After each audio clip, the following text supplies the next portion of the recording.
This channel is proudly sponsored by EraScapes. Check out their Patreon for audio dramas, free previews and exclusive tiers featuring music, content creation and all things related to professional creativity.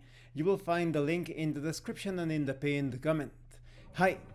Welcome to this part of my review featuring SLA Industries Threat Analysis 1 Collateral. If you haven't seen the other parts of my review featuring this collection of threats, for the second edition of this dystopian tabletop RPG, please check out the playlist in the description below.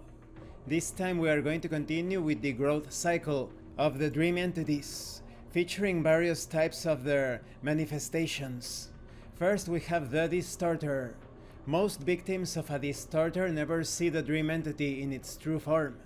They are too caught up in the illusory movement the distorter has conjured around them. This environment is created to ensnare, injure, or even kill victims or prey.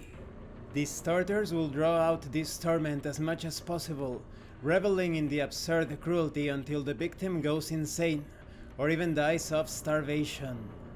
Then we have the flicker. Living in downtown breeds paranoia and mistrust. The moment a civilian exits the safety of his apartment, he is entering a world of danger and violence.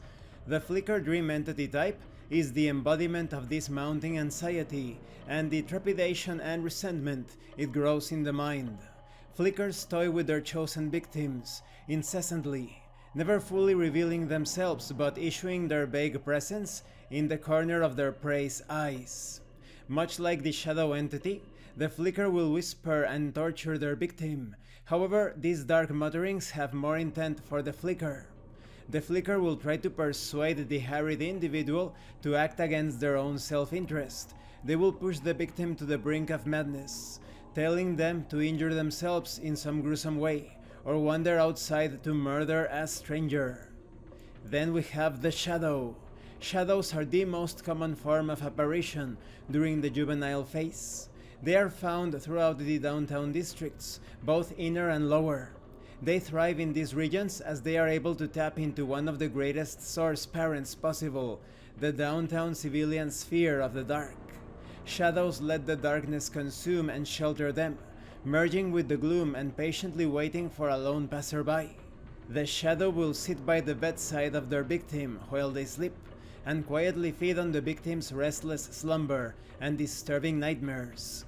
Once the prey is suitably prepared for the slaughter, or if the Shadow has tired of the cruel game, it will finally materialize and murder its prey. And this concludes this part of the review. In the next part we are going to talk about the bloom phase of the dream entity growth cycle. I like how each of these types of entities, when it comes to the juvenile phase, they do not simply murder their victims.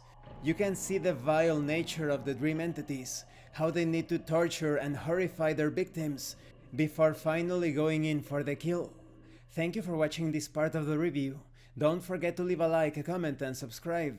And thank you so much to those of you that are going the extra mile to support the channel. If anyone else wishes to further support the channel through PayPal or Direct for RPG, the information will be in the description and in the pinned comment. This has been Abraham El Jaguar, a professional game master. If you want me to run a game for you, please check out the pinned comment as well. And remember, in tabletop RPGs, it's not about what you want your characters to do, it's about what your characters are doing.